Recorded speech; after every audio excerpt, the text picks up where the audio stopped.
Since we are cooking easy Easter meals all this week, we've decided to mix it up and bring the queen of the kitchen, Catherine Fulvio, in to show us some lovely Easter food with a very slight Italian twist, all thanks to Avonmore. How are you, Mrs? Oh, sure, I'm grand now that you called me the queen of the kitchen. We're all very giddy in the kitchen today. So what are we making? A quickie? We're making no. a quiche. A Sorry. get it right. So we've got to get the pastry on the go. So you're very giddy today, Very darling. giddy. Very. But it's good. Giddy is good. Giddy is good. So we pop our butter in there and we're going to just cut the butter in. And the filling then is going to have some lovely serrano ham in it, and a lovely bit of goat's cheese, and some chives, and some roast pepper. All those lovely Mediterranean flavours. We're kind of, we're kind of in spring, heading towards summer. The evenings are getting longer. Yeah. So we're kind of going towards this nice type of food, I feel. Yeah. And this is nice because, you know, when you're making a quiche, it's fantastic even as a starter. You can do little mini ones or individual ones as a starter for Sunday lunch, maybe for Easter Sunday. But it's also perfect the day after. You can use the leftovers. Perfect. If you have broccoli left or a bit of ham left or whatever, and you can make a quiche and have it for lunch the next day. Perfect. So there we go. So there's our pastry. Just cut the butter in. Very simple. Very simple. The butter's kind of soft, is it? Well, it should actually be more at room temperature. Or sorry, it should be chilled. But I took it out of the fridge a bit before we went live. The lights. Yeah.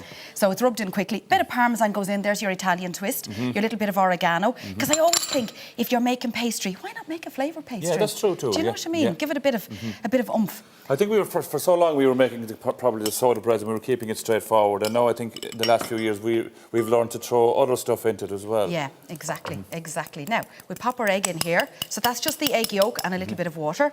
And then you just get your fork in, bring it together, and then you put your hands in and then add a bit more water as you need to. You kind of get a feel for it, yeah, you know? you would, yeah. So don't throw it out. You can always put some in, but you can't take it out. Isn't that the rule? That's it, yeah, exactly. Yeah, so take it easy. Yeah, so this will come together fairly quickly. And then what we do is we roll it out. So you leave this in the fridge then for about an hour just to chill down. And then you roll it out into a circle and you pop it in your tin and you pre-bake it, blind bake it. Yeah. So I you have put on those baking beans in. Yep. Yeah, I have mine in the oven. So there you go. There's your pastry done. So we Simple, pretend that that's rolled out because I actually have one in the oven. Now, if you've got hands like that, a good way to get the little bits off the hands is I'll just head over to the sink and I just rub some dry flour on my hands. Takes it all off. Takes it all off, That's so you can actually see your hands again. Well, it takes most of it off anyway. So we'll pop this away. So how long does that go into the oven for then? That's in the oven for somewhere between 8 and 10 minutes, depending on your oven. So it's fairly fast, so. Yeah, fairly fast, right? So we'll tidy up a tiny bit here and get the next pints of milk, and I'll get this one that we made already out of the oven. Lovely. So it's hot enough. Hot enough, yes. Yeah. Blind baked, as they call it. Blind baked. Okay, so we're over here now, Di. So I actually used rice for mine because you can have the baking beans if you want. If you're fancy, but do you know what? Rice, ordinary rice. Dried chickpeas, anything like that's grand. So I'll pop her up there. Got 4 handles on it. There we go. So that's that. And you can reuse that the next time. Okay, perfect. Get that out of your way as well. So now we need to make our topping. So this will be quick enough. The all-important topping. The most important part of it. So anything goes in here, and I have 2 eggs, 2 egg yolks in here. The next thing I want to put in is, wait till we see. Again, it's what have you got to hand? Well, we've a bit of creme fraiche there. So we'll pop that in. Good start. There we go. And we give that a little whisk up. And then we have our Avonmore Cooking Cream that we're going to pop in.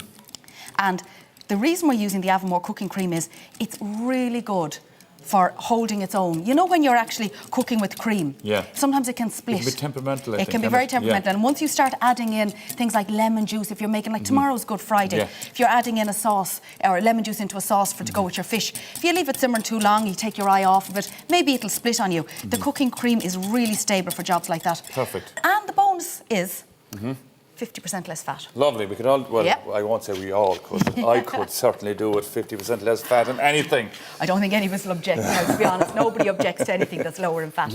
So next thing then we want to put in is, let's go with our serrano ham. So Parma ham, serrano ham, pancetta, bit of bacon left over, ham, anything like that. No, Bordy told me a secret today. I don't know if we're actually even allowed to talk about it, Catherine, that somebody told me that you have a new TV series coming. I do, Di, I do. I have a new series coming out. It's called Catherine Fulvio's Tastes Like Home. Tastes like home. Yeah, but I need the help of the public for this one. Yes. Because I have to find 6 families that have a special recipe that they really like in their family, but they have a family member who's now living abroad. Okay. And they show me here in Ireland how to make this really special recipe, and then I travel abroad and I do my very best to create Mommy's recipe. So you get to, do you need anyone to carry the bags of flour or anything? Well, yes, the more applicants we have from places like Dubai, Thailand, Australia... No, I'm talking about, you need anyone here to go over with you to carry your suitcases over. Do you know what, Dahi? You've always been a really great help in the kitchen. I wouldn't object at all now. Do you know what you need now? You need a kind of a bilingual presenter. If you want to make it really Irish, you need somebody who can speak Irish. Catherine as well and everything, you know. That'd be brilliant. That'd be brilliant. To be discussed at a later date when there's not many people looking. Yeah, we'll talk off air now. So if anybody wants to apply, it's on the website, tastelikehome.ie. Tastelikehome.ie. Yeah, I'd love to hear from people. Now, our Avonmore Cooking Cream. 50% less fat. 50% less fat.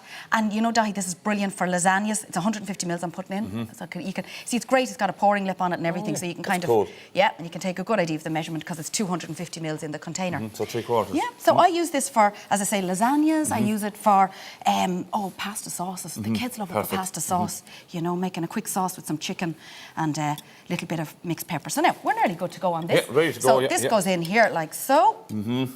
And we have our seasoning already in. Did you like the early start we had today at 3 o'clock? I thought it brought me back in time. So stop the lights. Stop the lights. Stop the that lights. brings me back as well. I think that was before Live at 3. So we've about a minute to go, Catherine. So, right, I'm ready. So anyway, you pop your goat cheese in like that. Lovely, yeah. Okay, so on like that. So pretend I've put it in all over, right? Over I'll fix it up later. So how long will that go in for, Catherine? That goes into the oven for, I'd say, about 30 minutes, Dahi, in around that, depending on your oven. Here, I'll get about 180 degrees. Do you need me to open anything? Thank you, yeah, that'd be great. Case, yeah. Thankfully, there is one I made earlier. Thanks for all of us. There we go. There we go, Dahi. We'll give you a slice of it now. Oh, thank you. A bit hot. There we go. So the trick is to get it out, you just sit it like that, and there you go. Ta-da. There we go. Of course, this recipe can be found on the website if you go to cookwithavonmore.ie, and you can also win this fantastic kids baking hamper courtesy of Avonmore 2. There are more details on our own Facebook page. You have to taste this now. Will we give some tomorrow today, will we? I think Maura deserves it after putting up with your giddiness today. No, that right, Maura? actually no. Stay where you are now, Maura. I'll taste it for both of us today.